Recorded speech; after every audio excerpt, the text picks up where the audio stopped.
Woi barudak, kalian pernah lihat nonton video ini belum? Gibran meledek Profesor Mahfud MD. Ada seseorang penjilat ikut-ikutan, tapi semua diem-diem aja. Tapi ketika Panji di Mensrea bilang ngantuk, langsung semua pada ribut. Lihat nih videonya. Saya lagi nyari jawabannya Prof Mahfud. Saya nyari-nyari di mana ini jawabannya. Kok nggak ketemu? Anak sekecil itu berkelahi dengan Mahfud. Yang lain kelihatannya suhu, ternyata cupu. Mas Gibran kelihatannya cupu, ternyata suhu. Gibran ngantuk ya? Salah nada, maaf. Gibran ngantuk ya? Nah gitu nadanya, sorry maaf. Gibran ngantuk ya? Ya karena ngantuk kan dia ya?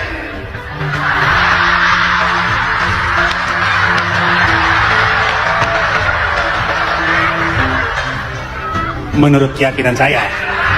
Anies manis, Gibran ngantuk, Panji menghina, Mahfud siap belah. Anies manis, Prabowo gemuk, Gibran ngantuk, kata Panji Pragiwaksono. Nah ini rame, ada yang mengatakan ini bisa dikategorikan menghujat. Tapi di sini ada yang lebih menarik lagi. Prof Mahfud MD siap bela Panji jika soal stand up Panji ini diperkarakan. Menurut teman-teman gimana? Ini termasuk menghina atau nggak menghina? Beri komentar terbaik kalian. Mengagetkan, alasan Panji sebut Anies manis, Gibran ngantuk. Masih ramai soal Panji Pragiwaksono yang mengatakan Anies manis, Prabowo gemoy, Gibran ngantuk. Yang menjadi sorotan kita kali ini adalah kenapa Panji menyejajarkan Anies, Prabowo, dan Gibran tapi dengan sifat yang plus dan bisa dikatakan minus ya. Kalau kan Pak Anies manis, Prabowo gemoy. Kan gemoy kan agak lebih apa ya, unyu gitu ya. Tapi kok Gibran ngantuk? Kayaknya Panji ini anak apa ya? Kalau nggak anak apa ya pendukung Prabowo lah. Kalau menurut teman-teman gimana? Beri komentar terbaik kalian. Salam logika. Gua pikir bakal tidak ada lagi yang lebih lucu dari stand up komedinya Panji di Mensrea. Ternyata di kabinet pemerintahan sekarang pun tidak mau kalah lucu.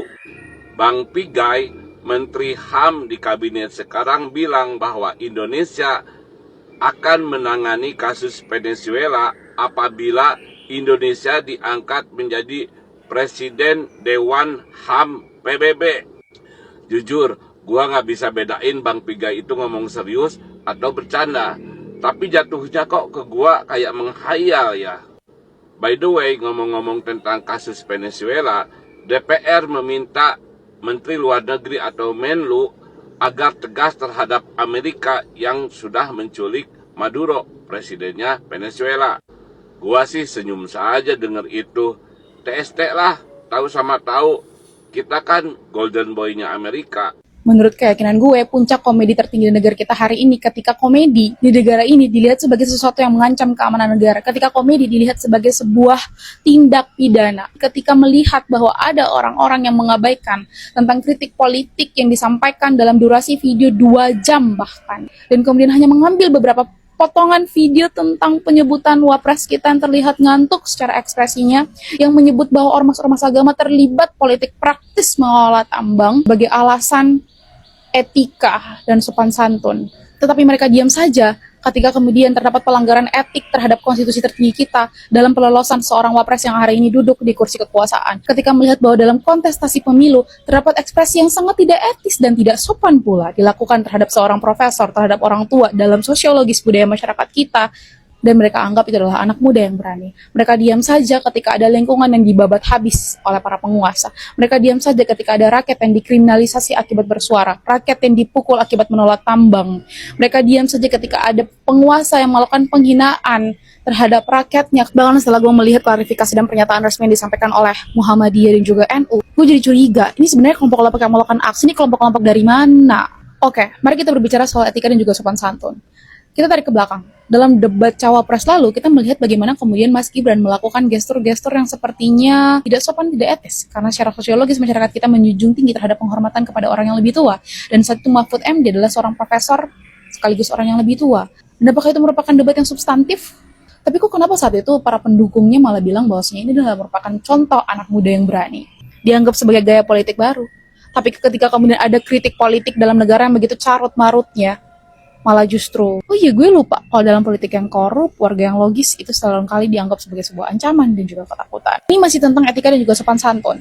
Pelolosan seorang Gibran melalui putusan Mahkamah Konstitusi tahun 90 yang mendobrak habis-habisan konstitusi tertinggi kita, Undang-Undang Dasar NRI 1945, yang kemudian diputuskan lewat Majelis Kehormatan MK yang menyatakan bahwa memang benar ini ada pelanggaran etik berat yang sangat luar biasa dilakukan oleh pamannya Gibran. Orang-orang yang kemana ya? Teriakan anak haram konstitusi itu bukan cuma sekedar ekspresi kemarahan dan juga upaya praktik dinasti politik yang luar biasa sangat transparan saat itu, tapi juga kan merupakan refleksi dari proses hukum yang dipaksakan demi syahwat kekuasaan. Mengkritik hingga mengekspresikan kemarahan kepada penguasa dilihat sebagai dosa, tetapi penghinaan terhadap konstitusi tertinggi dan juga penghinaan terhadap rakyat dilihat sebagai sebuah kewajaran. Publik dipaksa untuk peduli terhadap perasaan pejabat, perasaan para penguasa, tapi dilarang peduli terhadap perasaan kesehatan, kesejahteraan, dan juga demokrasi. Tentara kita berpolitik, polisi kita membunuh, presiden kita memaafkan para koruptor, dan wapres kita. Yang Raffi Ahmad pencucian uang gimana Om di materi mensrea Panji?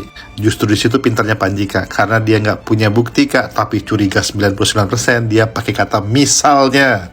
Jadi Panji aman lagi ya, walaupun maksudnya itu benar-benar jelas ke Raffi Ahmad sebenarnya. Tapi saya bedah satu-satu ya kayak. Jadi pas bagian bit cuci uang itu, dia jelaskan misalnya seorang jenderal polisi yang terlibat bisnis narkoba punya 100 miliar. Supaya duit itu bisa dipakai legal Kak, dia harus cuci uang dengan ke 10 perusahaan. Tapi 10 perusahaan itu sebaiknya bisa dikontrol dan lebih gampang dikontrol kalau punya satu orang owner.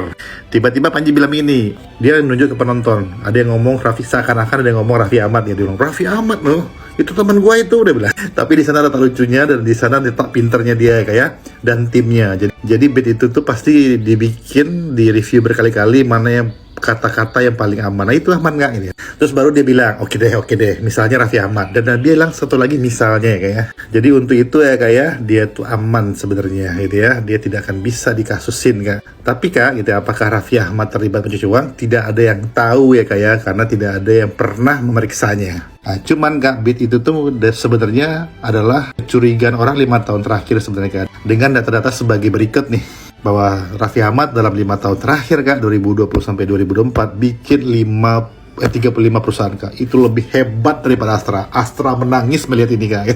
Dan rekan-rekannya, partner-partnernya gitu ya, itu adalah 17 politikus yang benar-benar sudah kita tahu ya kayak. Itu belum yang nggak kita tahu sebenarnya. Nah bagi yang punya standar ya, suka baca, yang tahu cara cuci uang gitu kayak, itu sebenarnya Kak, pikiran kita tuh 99% adalah pencucian uang. Cuman buktinya nggak ada kan. Jadi kita nggak berani ngomong gitu ya, karena yang bisa membuktikannya adalah PPATK atau Lembaga Keuangan Internasional ya, audit internasional. Cuman mana mungkin kan Kak, lembaga keuangan internasional bayarnya mahal, PPATK ya kan masih di bawah kekuasaan juga gitu ya. Jadi nggak akan mungkin itu terjadi Kak. Makanya Panji pakai misalnya. Kalau saya Kak, sama dengan Panji Kak, saya benar-benar curiga 99% Kak, cuman kita nggak punya buktinya aja. Makanya pun kalau saya jadi Panji akan bilang misalnya gitu. Salam logika. Info A1 ini guys, sebenarnya yang sangat bernafsu menjebloskan sang komedian ke penjerong itu ya adalah Parcok alias si warung coklat. Berarti yang danai demo berbayarnya adalah Parcok memakai proksi sipil. Pantesan laporannya cepet banget diproses. Ternyata banyak pihak yang menitipkan ketersinggungannya ke Parcok ini. Ayo tebak, siapa yang nitip ketersinggungannya ke Parcok? Sampai sini paham kan fungsi Parcok? Menyatakan bahwa Muhammadiyah tidak pernah membuat sikap resmi untuk melaporkan yang bersangkutan. Di Muhammadiyah itu menerima kritik.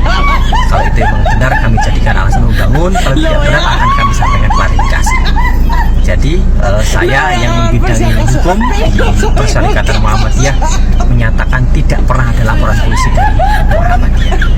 Kalau di pemberitaan menyatakan dari Aliansi Muda Muhammadiyah, Muhammadiyah tidak mengenal organisasi itu. Ini kurang ajar banget. Ada orang yang ngaku mewakili 2 ormas keagamaan untuk melaporkan seseorang. Ini harus diambil tindakan, tidak hanya sekedar klarifikasi. Bahaya ini.